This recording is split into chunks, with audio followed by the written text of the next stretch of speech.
What's up guys, Crow here, giving you back another video. 2-year update of the C8 Z06. It's been a little over 2 years and about 22,000 miles on the dash. I'll say, for starters, this has been my favorite car I've ever owned. Prior to this car, I had a 718 GT4 in manual, which was a good car, but after a while I quickly sold it because I'm the kind of guy that likes to drive on the streets a lot and spirited driving up in the canyons, and just dailing the GT4 with the Porsche bucket seats was starting to give me a lot of back pain and problems, and it was so low to the ground. So after a while, I'm like, you know what, I'm just gonna sell it, because I kept finding myself going back into my C7 Z06, and I would sit down in the car and I would just go, much better. The Porsche buckets were killing me, but we're not talking about the Porsche today. Today is all about the C8 Z06. So for starters, if you know or you're familiar with the C8 platform in general, there's a lot of tech in this car. And what I mean by that is you not only have reverse cameras, but you also have front-facing cameras, and you even have a digitalized mirror. All this is really, really nice to have, and especially having like a front axle lift, it has saved me many times of scraping my bumper. Like, I'm not even exaggerating. There's been numerous times where I would go to an appointment, like for my dental or whatever, and I'm like, fuck these dips. If I was in my C7, the splitter is coming off. But with the front axle lift, in literally 4 seconds, it goes all the way up, and then it doesn't scrape.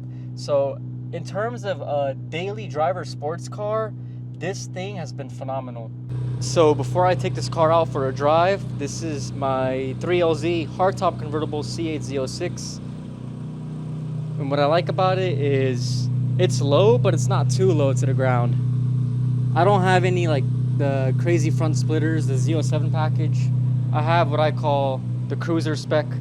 So it looks pretty simple, but it looks really good. And then you got the gloss black roof. You guys can see.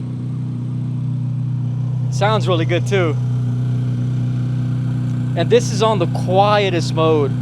We have titanium tips, fab speed exhaust. Pop the trunk for you guys. One of my favorites, the Eventory intake that I did not too long ago with high flow cats and 91mm ported throttle bodies.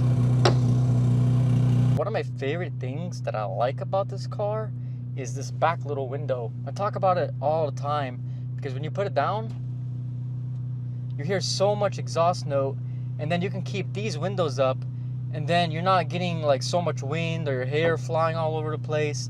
It's really enjoyable.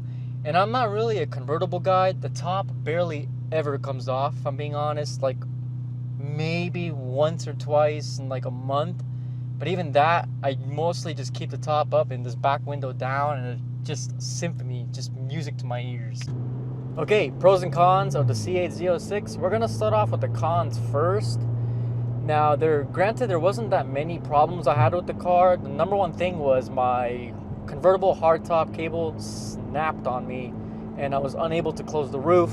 Of course, Chevy took care of it pretty quickly and got it back up and running. Now, the second thing I had was multiple check engine lights. Until this day, I still get it on this car. I don't know why. Sometimes when I drive the car pretty aggressively, it'll happen. Now, you might be thinking it's because of my exhaust setup. It's not. I've had this problem even before I started modding the car. So what would happen is I would get my OBD2 scanner, I would check the codes, and then I would clear them, and then they would stay gone for like 6 months, and then they would come back. And it's always different codes too. I even took it to Chevrolet, and what they told me was, since the car has a lot of technology in it and a lot of electronics, the ECU sometimes thinks there's a problem with it, but there really isn't. He told me it's very common, and I understand that, so I was like, okay, you know what, if it just happens again, I'll take it back. But yeah, if you do get check engine lights, 9 times out of 10, it's probably a false positive, if I'm being honest. I haven't had any like transmission problems or like bad sensors or anything. It's been pretty reliable. I know a few of you guys were telling me that you had to replace your transmission early or even engine replacements early, but that is pretty rare though. I haven't had any signs of like my transmission going out, luckily, so it's been pretty good. Now, I will say this car does get a lot of attention. Even 2 years later, every day I get people asking about it. I get people taking pictures of it. And C8s are so common, but the Z06 just looks far more aggressive. And it doesn't help that I'm driving a bright orange Corvette and it's D-badged, so half the times people don't even know what it is. I've had a lot of people tell me, dude, I like your McLaren, or that's a nice Lamborghini. And I'm just laughing. I'm like, nah, man, it's a Corvette. And then they're kind of like, wait, what? So, yeah, this car does get a lot of attention. If you're the kind of guy that wants to be low-key, I would either don't get a car color that pops. Get like white, silver, or black. But even then, you're going to get a lot of attention.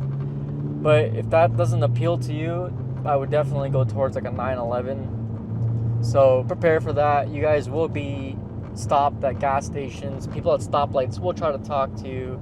And it's not a bad thing. You just keep that in mind if you're like rushing in your day, or you're just not in a mood, or you're having a bad day. Just prepare for those interactions. So aside from electrical issues here and there with the check engine light and then my cable snapping, this car has been super reliable. And speaking of the pros now, the reason why this car has quickly became my favorite is for multiple reasons. Number one, this is the most comfortable sports car I've ever owned in my life. And I've driven a lot of cars, from Supras, 370Zs, my current C8 Z06, Audi R8s that I've driven, GT500s. This car is easily daily drivable. That's why I have so many miles on it now. I take this everywhere.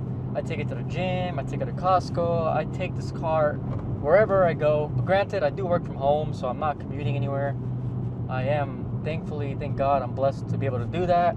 So when it comes to comfort, this car is an A+. It doesn't break your back, it's not bone jarring like my GT4 was. So it's very livable. On one side, it's like a GT Cruiser, but then with the push of a button, like if you go in Z mode, instantly it just turns wild. And then if I roll down that window I was telling you guys about,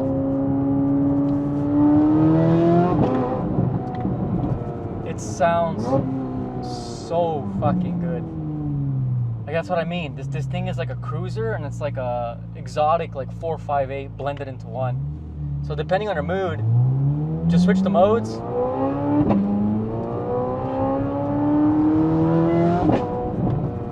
And you can have so much fun. Now, people ask me, like, one of my friends was like, does the novelty wear off after a while? Does it get old? Does it get boring? And the answer is no. You might get used to it. Like, I got used to this car by now, you know? Like, it still feels fun and special, but since I drive it every day, it kind of does lose that specialness.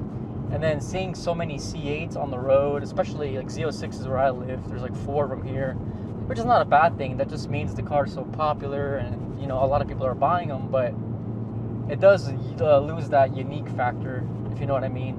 Like McLarens. McLarens are like super special. You hardly ever see them. Even a 570S, they cost roughly the same price as a C8 Z06. You don't see them anywhere. But like when people do see those cars, they're like, damn, look at that McLaren. So although the car is like a GT Cruiser and like a crazy race car blended into one, the only downside I would say to this car is the steering feel. Me personally, I'm not a fan of the Squircle. Like, I can live with it, obviously, it's not bad, but I'm just used to like your traditional flat bottom steering wheels.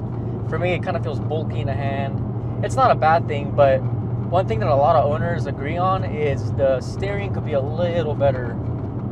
It feels like too electronically assisted. It doesn't have like that hydraulic steering. It doesn't have like that old school steering feel like the Porsches do, you know?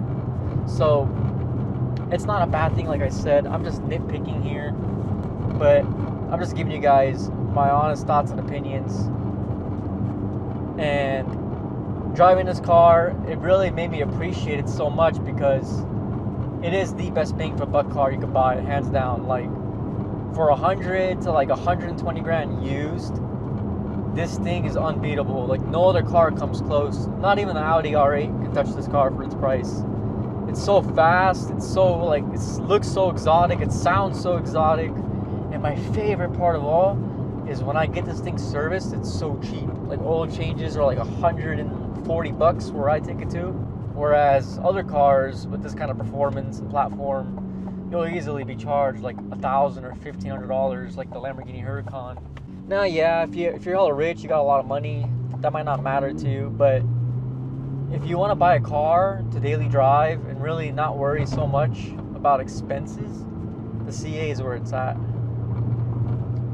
I highly recommend it, guys. I'm gonna keep this video a little short. I don't like to yap for too long. I feel like it's unnecessary, but after 2 years, I would say this car's been great. I fell in love with it, and if I had to do it again, I would buy it. Yes, absolutely. Well, what's next? I've had a couple of you guys message me in the comments and on my socials. What am I planning on getting on next?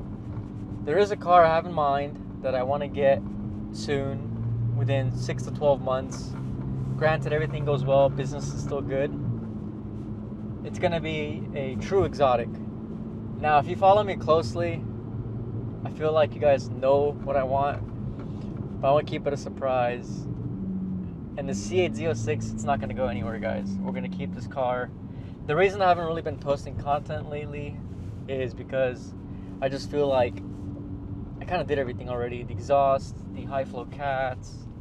Yeah, there's some cosmetic mods I can do, but you know, I don't want to add like any headers to this car. It would be way too loud. My neighbors already kind of hate me, and I'm trying to stay respectful to them. Like, I don't take this car out past 10 p.m. And that's one downside is this car. If you try to go somewhere at night, good luck. Like, it is so, even on quiet mode, it's just so loud. The startup, it's like, so yeah. Thank you guys for watching, and I'll see you on the next video.